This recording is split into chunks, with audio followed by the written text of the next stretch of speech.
maadhimio koro ideogie county no ma Migori. Kuom kinde malach, Nyamrerwa county ma Migori osebedo karito kod leo chik mabende nyalo yango tich magisebedo ka gitimo ne oganda oyudo thieth makare e county no.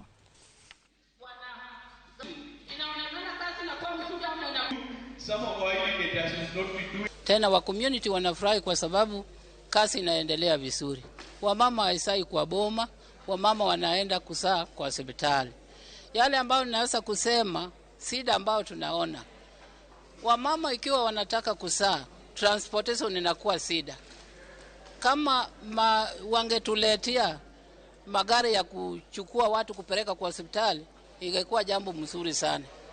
Ya pili, naweza kusema ya kwamba wakati ya zamani tulikuwa nafanya voluntary, lakini saa hii kuna kitu kidogo ambao CHVs watapata. Hiyo itapea watu morale ya kufanya kazi.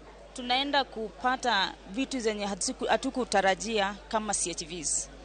Mwanzo nimesikia kama wamesema wanaenda kutulipia NHIF, ambapo itatusaidia sana kama CHVs. Kwa sababu mapato yetu kama CHVs ni cha kiwango cha chini. Hata nimesikia wamesema ati wanaenda kutulipia stipend of 3,000, ambapo wataanza kulipa from July to August.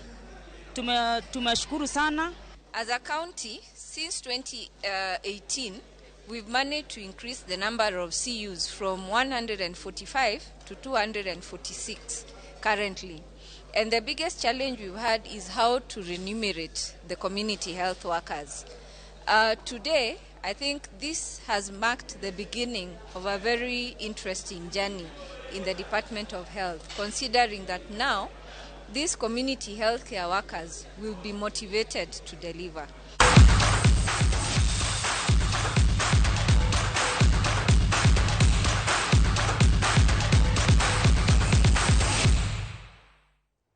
Machini kironya kwa mgaji wa ngateri nyake pautuke kamwangia mago motuche pautuke Daniela Simiu. Oleone pin Kenya midila ma Silva Otieno Manyore tuke ma Commonwealth maadhi nyime